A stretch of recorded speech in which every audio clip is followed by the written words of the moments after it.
I'm going to talk about It Comes at Night right now, the brand new horror film directed by Trey Edward Schultz. Trey Edward Schultz is known for his directorial debut, Krisha, which I have yet to watch. Have not seen it, but the movie It Comes at Night gives me every reason to go back to it. Without giving a ton away about this film, because I really don't want to say a whole lot, the film revolves around a family that lives in the backwoods of this forest preserve that is battling this highly contagious disease that has really taken hold, like a cabin fever-like viral outbreak. It stars Joel Edgerton as the patriarch of a small, tight-knit family who's living in these woods, and they come across a young couple. They come across a young couple that's out in the middle of the woods, guy played by Christopher Abbott, who's got a wife and kid out there. They wind up taking them in. They wind up taking the family into their cabin, isolated kind of from the rest of the world. They don't really want to. They don't really want to, but they do. They kind of see it as one of their duties and whatnot. So the film really revolves around this viral outbreak and what it does to instill paranoia, fear, and uncertainty in the minds of the family. So, like I said, this is one of those movies where I cannot give too much away. I can't elaborate on it. It's not fair to give spoilers because I really want people to see it. I really want people to go and see It Comes at Night. I really do.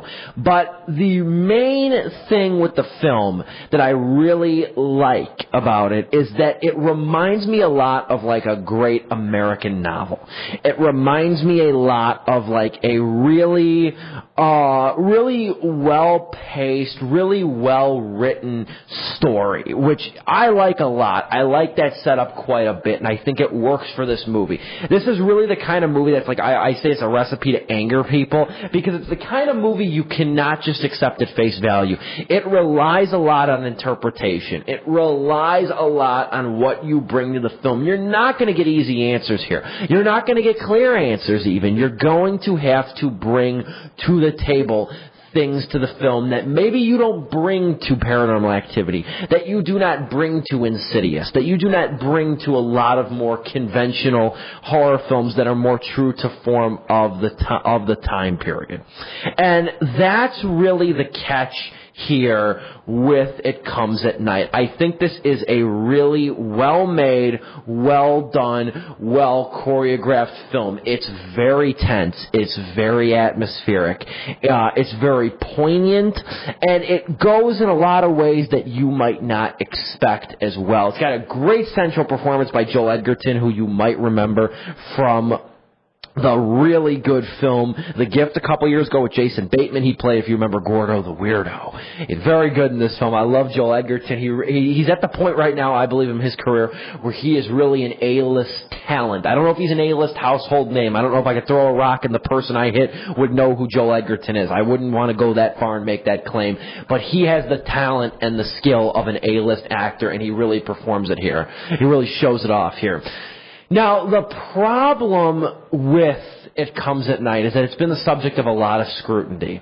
And after making $700,000 from Thursday night previews and $2.4 million on its first day, it only made $6 million at the box office because its Saturday and Sunday grosses were very low. Now, why is that?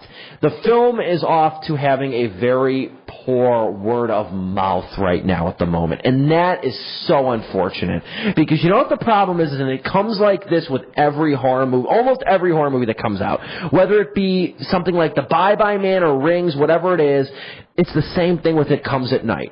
People are so fussy, and they are so unspecific as to what they want from horror films. Anytime a movie like The Bye-Bye Man or Rings comes out, they bash it and say it's unoriginal.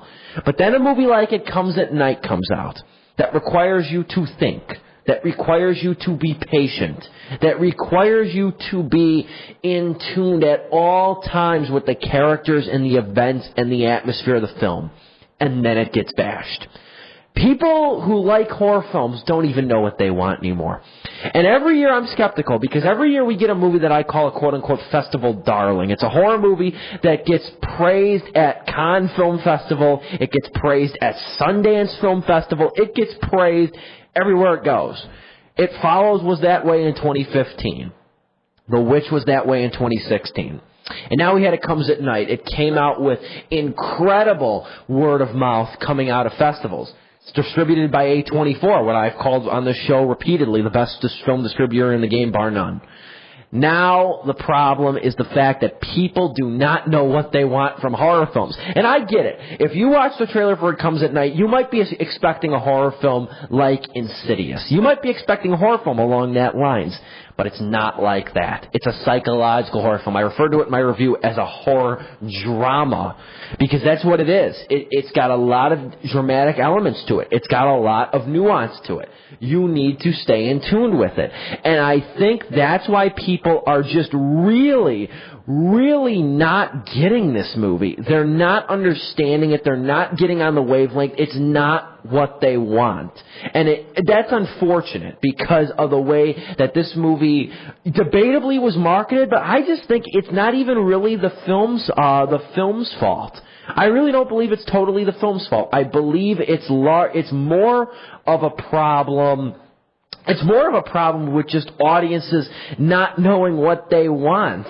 And I think that's the real difficulty here, is that audiences don't know what they want, and they change throughout every film, and that's the real difficulty here with this movie. But It Comes at Night, I hope people see it, because it's another movie that's going to get buried over the weekend. We have this coming weekend.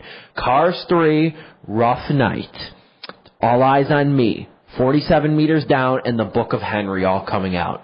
Then we have Transformers coming out the following week. It's going to get buried. It is going to be buried.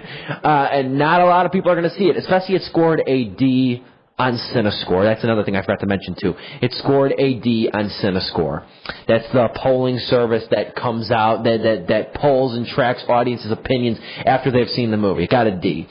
That is absolutely, unequivocally ludicrous. Absolutely ludicrous for a movie like this. I give Trey Edward Schultz It Comes at Night 3.5 out of 4 stars, a solid A on Influx Magazine. You can read my review at stevethemovieman.proboards.com, stevethemovieman.proboards.com, or influxmagazine.com. It's a terrific film. It's not a perfect film. I understand the complaints. I really do. But at the same time, people that like horror movies, that maybe didn't like It Comes at Night, there's something telling to me about that. It almost seems, especially after a year ago when people overpraised The Witch. When people overpraised The Witch, they love the dark and doomy cinematography for what was a marketed and proclaimed to be a New England folk tale, and on that basis, it was really successful. But nobody really cared about that narrative being slow. Nobody really cared about that narrative, and I'd argue being unresolved, too. I'd argue being very plotting, sometimes very uninteresting. Nobody argued about that. Very few people spoke out in criticism of The Witch. But now this movie comes out, It Comes at Night, which, like I said, moves like a novel with pacing, is elegantly crafted in a way like a novel, has some amazing cinematography, and I'll throw out the name here, amazing cinematography by Drew Daniels, who works really well with Trey Edward Schultz in trying to realize this movie and bring it to life. I don't know. I really don't. Even It Follows, too, that came out 2 years ago. I thought it was good. I thought it was very stylish. Didn't find it that creepy. Didn't find it that effective, honestly. As a horror movie, I found it really good as an allegory. I found it really good. Not so much an allegory. I take that back. I found it really good metaphorically. I found that film very interesting. But It Comes at Night, out of the 3 films I just listed, It Follows, The Witch, and It Comes at Night, I think It Comes at Night is more successful as a horror film. This is a terrifying movie. The suspense can be smothering at times. There's a lot of scenes that are interposed in the film that are nightmarish, that are gloomy, that are bloody, that are disgusting. And it's a very well-made film. If you like horror movies, if you like psychological horror movies, if you like horror films that make you think rather than hand you the jump scares, I highly recommend It Comes at Night. You owe it to yourself to see this film.